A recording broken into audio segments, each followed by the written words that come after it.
fabulous, great house band. Please welcome Loud and Swing!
might know that it's not just about the band or myself. We got a fearless leader. This guy, he's almost unrecognizable these days. He rolls in here like he's Jim Morrison. He's rocking a leather jacket. Hair down to his lower back. Sunglasses. A beard for days. And it works. I hate to say it, but it really works. But inside, he's still our very own Mr. Ricky Space.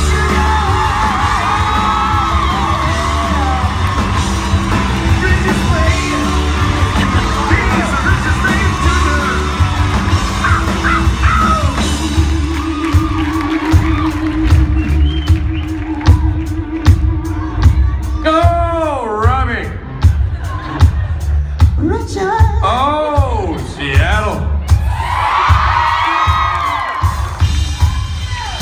Oh, Seattle. Ha, ha, ha. Oh, Seattle. Oh, Seattle. Oh, Seattle. Yeah. So many ways to say it. It all means the same thing. It means we're back in your fair city. Bringing together an unholy alliance of music, entertainment, and Satan worshiping. That is what we do. We are not your father's convention. There's no Shaw spot in this room. There's no Vulcan nerve thing. This is all about unholy sexuality dressed in flannel and crammed into pants that are far too tight. There's no way. What's it called?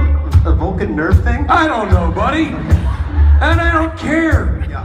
All I care about is that somebody, teams of people, get those boys into those skin-tight pants before they take the stage on Sunday. That's all I care about. There is a crane backstage that lifts them up because they cannot bend their legs to get into those trousers. There's a team of people that hold the pantaloons and stretch them thither and thither and yawn. They give enough room to be slid into them like a sword into its sheath. And then somebody puts on their shoes for them. That's how they dress.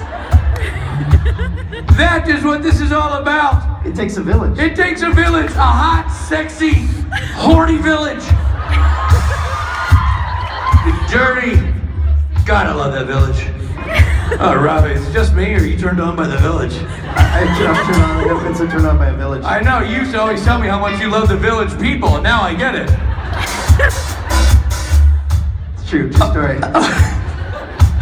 Oh my God. Seattle, how many of you are new to the Creation Supernatural Experience?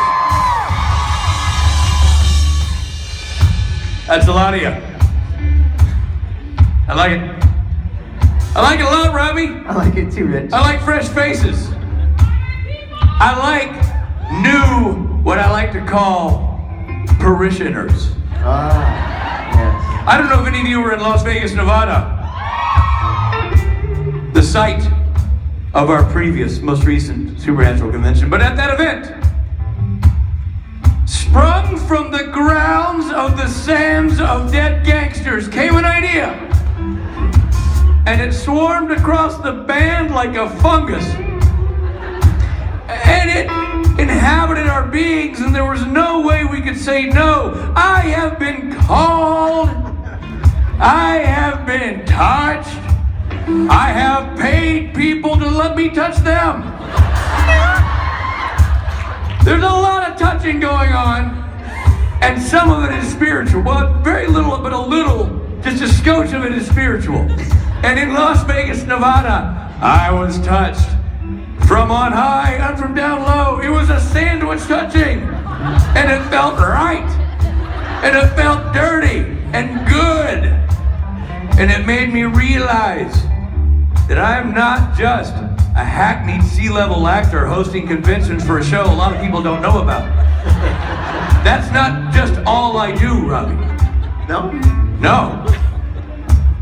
Even though IMD would tell you that's what I do, that's not. I do more. Right. What I have done, what I've been called to do, what I fought against but could not deny is that I have started my own church. And you are all parishioners. I know you're saying, whoa, Rich, Rob, I didn't sign on to be parishioners in your church. I don't know if I like that. I don't know if I'm down for this. I don't know why I'm doing air quotes. Well, let me explain something to you. By being in this room, by being in this sanctuary, you are by default parishioners. It was in the fine print. In a fine right print. out front. So fine that you couldn't even read it. No. Scribbled on the grains of rice that you trod upon as you walked in here. But by stepping on them, you signed them. You are now officially members of the High Church of the Holy Dick.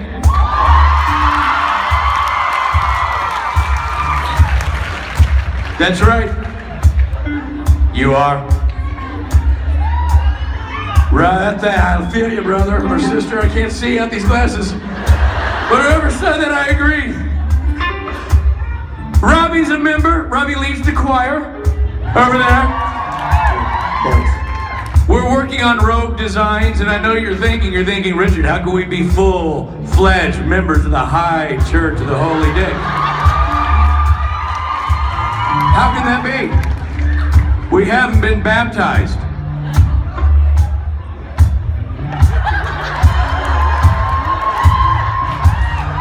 Well, I bet somebody gets it. All hail the dick. Look, I tried to class it up, Robbie. I tried to make it official. Look, I made my microphone match my cock. Is that the only reason you brought that shirt for that joke? Maybe yes, maybe no, Robbie. The point is,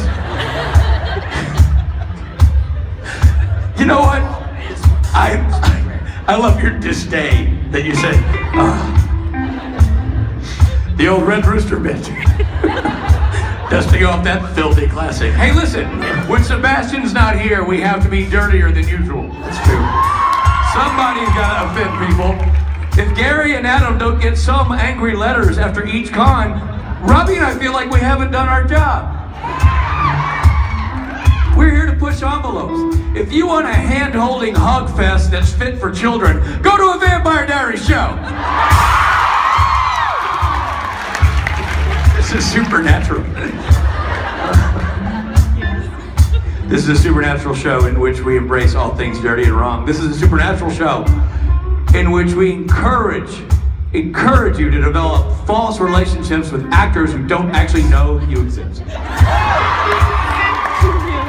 We're not going to be the guys. Robbie and I are not coming out here to spoon feed you a bunch of lies. We all know what this is about. Yeah, you like a TV show. TV show, SeaCon show. You watch the news, you're not lining up to meet Rachel Maddow. This is about Jared and Jensen and Misha and Mark. We know what this is about. This is about you being in love. Dirty, dirty love. Well, somebody has taste. Dirty, dirty love with these very tall men, with whom you get photographs, with whom you get autographs, with whom you share moments from way back there to way up here, and you leave this room feeling like you actually shared a connection. That's what you leave here thinking. That's what we want you to leave here thinking, even though we all know it's not true. But that doesn't matter, does it? We're not peddling reality up here, Robbie. We're peddling a false sense of rock and roll and sexuality and wrongness and rightness mixed together in one giant ball that we mash together and throw at you for 72 hours, and we all bathe in it. We all love it. For example, right now, you truly believe in your heart that Mike Borja is a living, breathing person. Not true. Not true. He's a very advanced piece of space-age technology. We make it simple and call it a robot. But it's more than that, Robbie. What does that say? Oh, yeah. Rock, roll, and wrongness. Thank you. Somebody's listening. Somebody's having fun over there at the teleprompter. I can't type the dirty things, but I'll get the other stuff. Mike Borja is a robot. But you'd never know it by the way he plays. You'd know it if you had a conversation with him. It's a bit laborious. Oh, jeez. You know what I'm saying? But in fairness, the real Mike Borja has no trip to the beach either. You I don't know. I haven't seen him in 10 years. It's been a while. I was at Starbucks. There he goes. There he goes again. Robbie, I think that bears explanation. This is a typical robot Mike Borja thing. Yesterday, Steve Norton, our drummer. On the drum, Steve Norton. He sent a text to the band saying, "Hey guys, I'm almost out of vinyl. Do any of you have any more of our vinyl, like at your house?" I said, "I've got some." And Mike immediately, we hadn't heard from Mike in days. He immediately texted his location in Seattle. Like it made no sense. So he was like, "Did anybody have any vinyl?" "Yeah, I got some." "I am at Starbucks." I was at Starbucks. And so, literally, I looked at the map, I was like, what is this? How does this answer the question? It didn't. He just accidentally pushed a button. I suggested to Rob that maybe that was Mike's way of saying that's where he had them buried. Yeah. If you find this location 4 paces away from the counter at Starbucks, stop digging. There you will find a crate of what you seek. Yeah, no, it's not that. No, it's not that. He literally. Were you walking down the street? Yes. Strolling. All right. We didn't have you sent to Mosey. We'll change that. So here's the thing. I love you. I love you.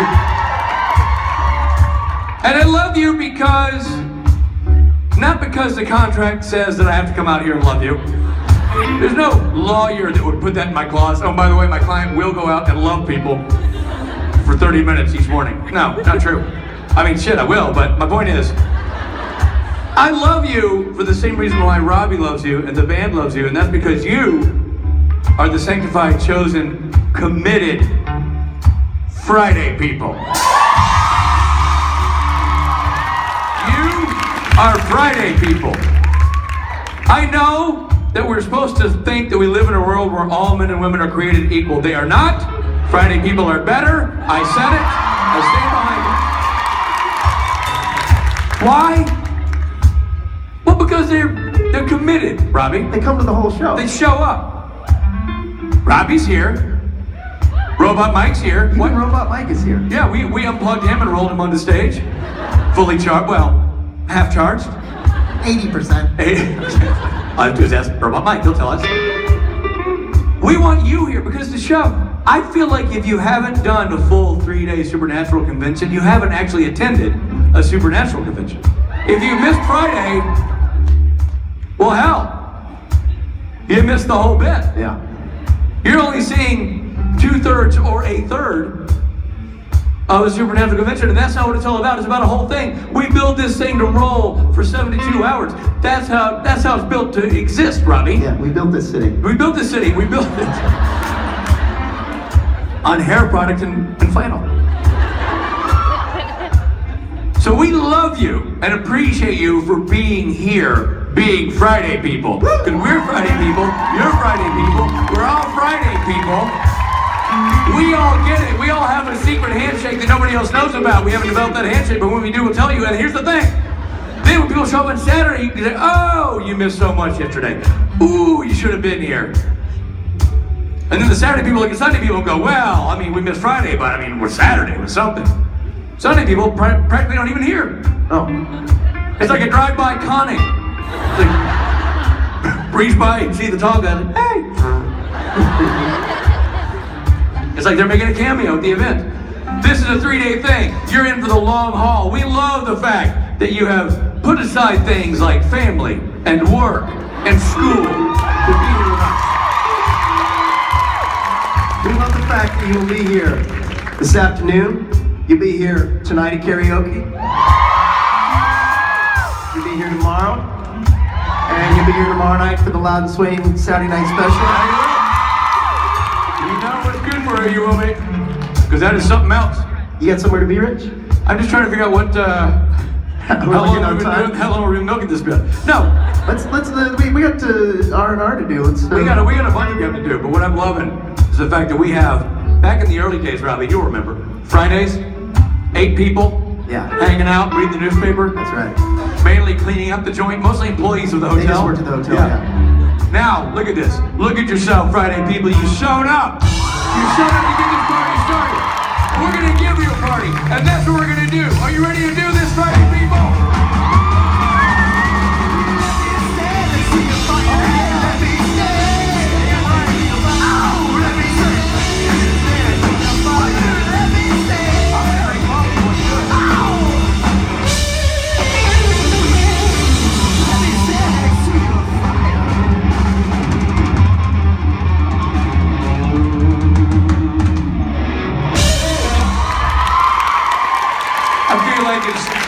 Fitting to be in Seattle drinking my Starbucks on stage. It seems right. Oh, Friday people. You know Jimi Hendrix started Starbucks? from Seattle. Oh, I did know that. Big Hendrix fan, Robbie. Big Hendrix fan. Yeah. Seattle, it's so awesome to be back in your city, for reals. We love it up here. We always felt like, yeah, we got to do the Pacific Northwest in the form of Vancouver, and we love Vancouver. But man, it's nice to be down here at the good old US of A in Seattle, Washington. Birthplace of Hendrix, Starbucks, and Tim Amundsen. True story. Timmy-O. Yep. Local boy makes good. That's right. I can read the papers right now. Local boy makes good, grows big beard. Timmy-O on TV. Beard moves to California, starts solo career. Here's the thing, everybody.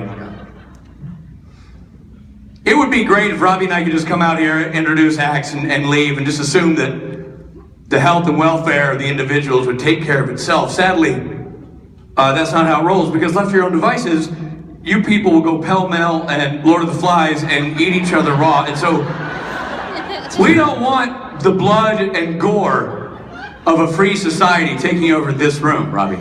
Am I wrong? You're not wrong. And that's why we have carefully instituted with our team of scientists Yes. something we like to call rules and regulations.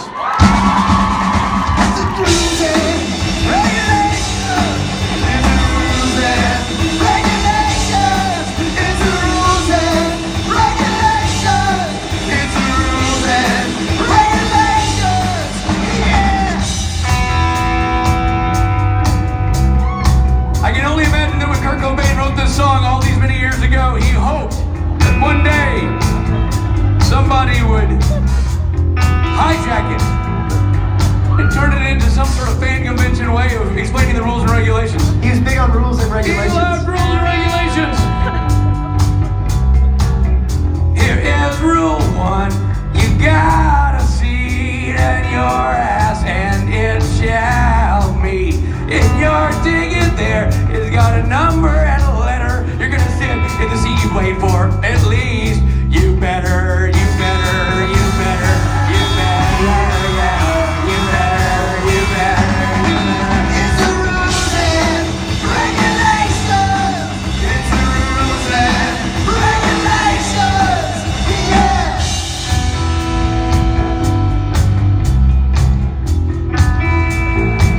Oh, Dave Grohl. You got a camera on your phone. The paperwork says you gotta leave it alone. No taking photos or videos of the celebrities on stage. The good news is there are none here. They're all back in a cave, a cave, a cave, a cave, a cave. Celebrity. It's the rules and regulations. It's the rules and regulations. Yeah.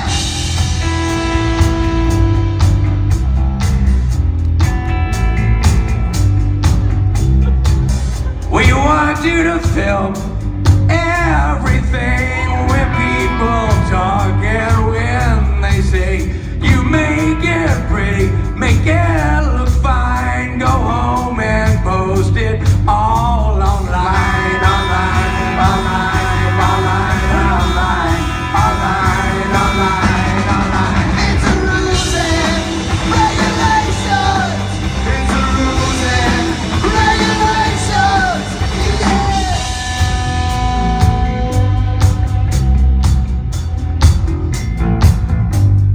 Here's the catch.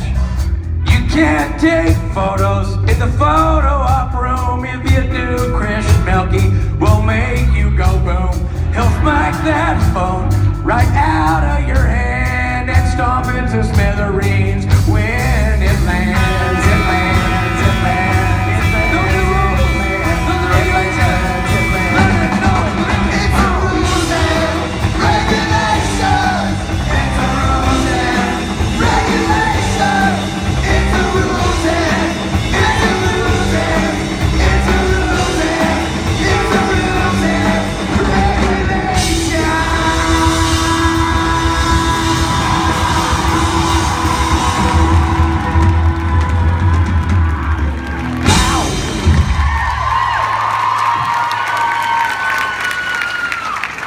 I don't know why we bother even building up rules and regulations when I know that our next two guests are going to come out and break all the rules and create their own regulations. It's really a fool's errand, because the truth be told, nobody runs the show but these two people. And we're going to kick off Friday Right Seattle by bringing them out here for your entertaining pleasure. Ladies and gentlemen, Brianna Buckmaster and Kim Rose.